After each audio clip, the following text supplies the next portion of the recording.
So good afternoon, everyone. I hope you're having a great day, and welcome to our 5 and 15 webinar series. So this first webinar will cover CRM adoption tips to stay on course after deployment. My name is DeAndre Davis-Taylor, and I'm the marketing coordinator at MasterSolve, and I will be your moderator for this webinar. Before we get started, I would like to go through some logistics to make sure everyone is able to ask questions and get feedback on this presentation. You should see on the control panel the raise your hand button, and this is used to get the attention of the presenter.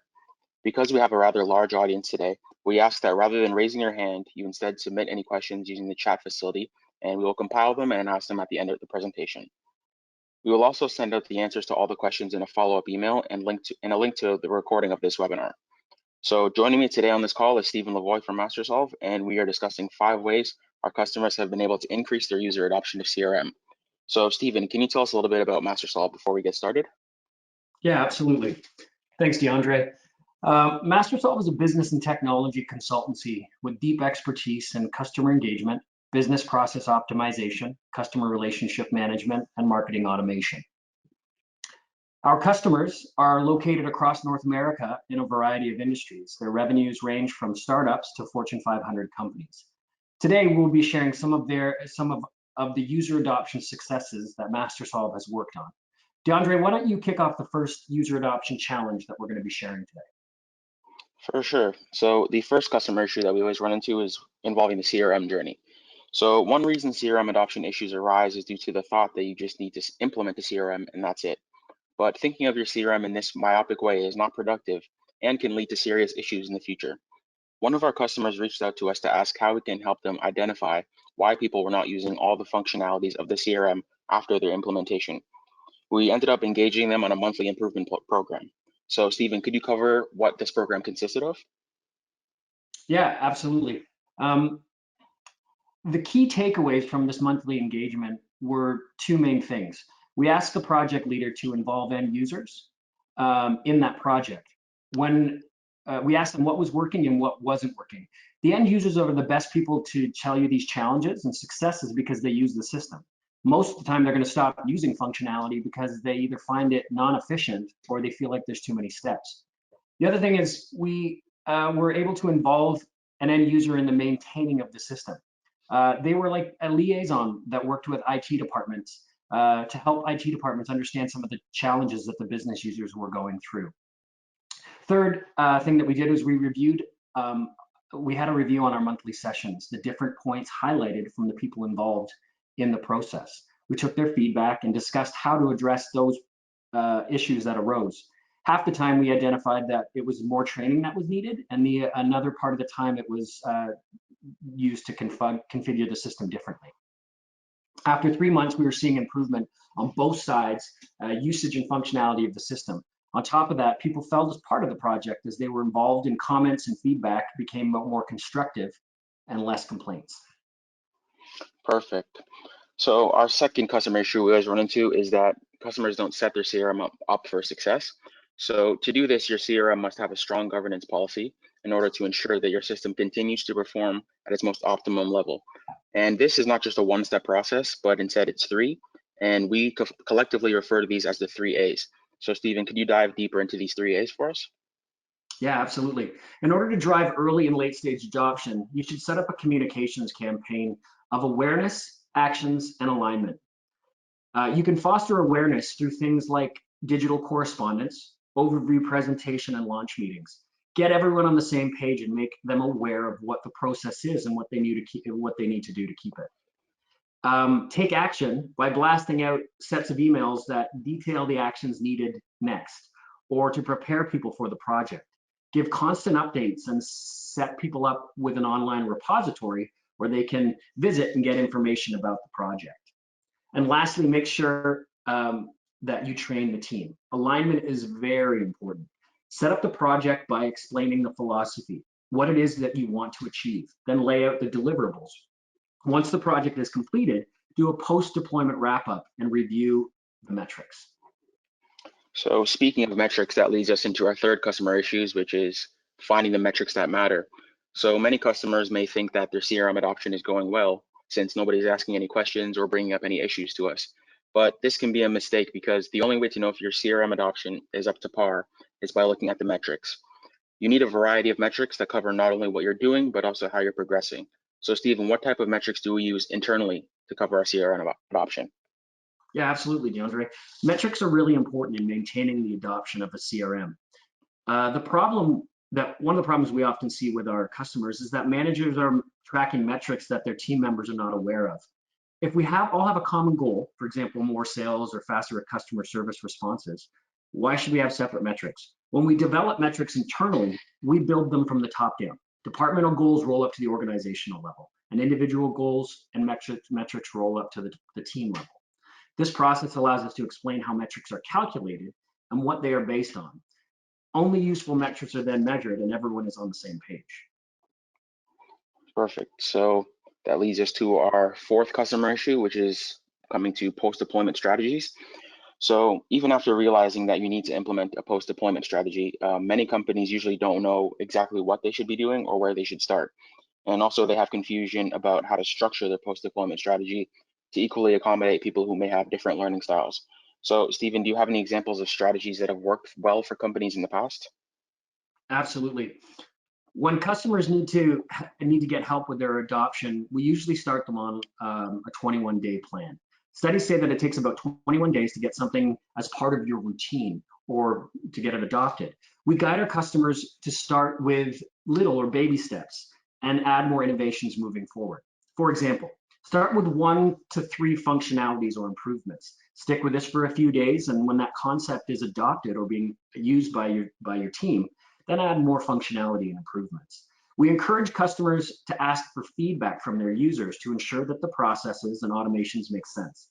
Your CRM should help at every level of the company, and we find companies that involve more departments and different levels of management in the creation of the solution are the ones with the most success in adoption of it. So I'm going to share with you 5 quick tasks, best practices to ensure that your project's development remains positive. 1, create regular touch points based on user adoption and metrics to drive sustained adoption. 2, introduce new functionality and support it through major communication campaigns. 3, gather feedback and answer any questions that arise. 4, share success stories to celebrate the new work environment and foster confidence in the process. And 5, continue to endorse and provide user education to reinforce the desired behavior. So a post-deployment strategy can be a lot of work, so it's important to have fun with it, which is our 5th customer issue we often see, because learning or adopting a new process can become an intriguing prospect when you add fun into the mix. And one way to bring fun to your CRM adoption process is by having a clean and healthy competition in the workplace. And to do this, business owners can drive up adoption rates by organizing regular competitions within their companies. So Stephen, could you speak more about the other methods to make CRM adoptions more fun? Absolutely. I'm sure you may have heard of the term gamification. Gamification, or for lack of a better term, can be add-ons for well-known CRMs like Salesforce.com or Sugar CRM that organizations can implement. But most of the time, a simple strategy of recognition can go a long way. Having fun with your teams doesn't need to be complicated. For instance, identify top performers who use the CRM and reward them for their performance. Similarly, you can incentivize your other employees working in departments to use the CRM tool. Make this a competition, a regular affair, and announce the names of winners. You'll be pretty surprised at the positive resonance it creates in your company. One of our clients actually gave away a premium parking spot for individuals who were using their CRM to the most effective way. You can do draws with it and things like that. Those are some good options. So in closing, don't just create an adoption plan for the overall software, but create a separate plan for every phase of the deployment. Lay out the awareness, action, and alignment processes for the pre-deployment, deployment, and post-deployment phases of adoption. Take a proactive stance toward your CRM deployment to ensure that users continue to feel confident that the system adds value to their projects. This will in turn lead to optimal project success and greater ROI. CRM adoption is not a singular occurrence, and it must be constantly monitored and updated. It should not be a time-consuming productivity drain, but rather a tool that employees feel makes their job easier. So for more help with CRM adoption and training, you can give us a call today or sign up for our CRM user adoption audit. MasterSolve is offering a complimentary CRM user adoption audit to attendees of this session, and this will consist of a 30-minute online assessment some suggestions of areas of improvement, and it will come complete with a recommendation checklist. So that's all for our presentation today. Thank you for listening. And I see some questions coming in, so I'm going to pass it off to my colleague, Melissa, the social media coordinator at MasterSolve, to start our Q&A period.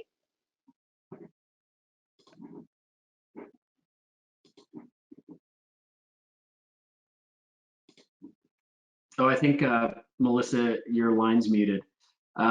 Just a reminder to everybody who's on the line, if who's listening in, you have two options here to ask some questions. We've seen them coming in already through the chat facility or the question facility. Or if you feel like raising your hand here, we can unmute your line and you can ask a question live. Yep. All right, so it looks like we got a few questions that came through. First question we have from Chris. What are some key things to look out for that let you know your user adoption is not up to par? So I could take this first one. So I would suggest that you take a look at the usage reports of your CRM. So then you can see who's logging in and when they're logging in, and also how long they're using the solution. So your usage report should be checked on a daily basis, especially by individuals in the sales and marketing and even support if you use those. Looking through those usage reports will give you great insight on whether or not your user adoption is up to par. And it can also give you an idea of what actions you can take next if it's not. Okay, awesome. And we got another question here from Caitlin. How do you make sure employees understand the value that the CRM brings? Melissa, I can answer that one for you. So you can foster awareness through things like digital correspondence, overview presentations and launch meetings. Get everyone on the same page and make them aware of what the process is and what they need to do. Also, use things like gamification or incentivizing individuals to use the CRM. Be open about the communication so that if users are having problems with it, have a way for them to report back so that they can, so you can have continual improvements. Okay, great. And looks like we got one more question here from Tina. How do you ensure that all of your salespeople follow the same CRM process to the T? I can take that one too, Melissa. I'd say align your sales methodology with your CRM and customize your CRM to match the sales process. Make sure you train your team as well. Set up the project by explaining the philosophy and what it is that you want to achieve. Then lay out the deliverables that align with your salespeople's goals. Okay, great. That is all the questions that we have. We do have a question coming in, sorry, from David. Okay. In the question pane here.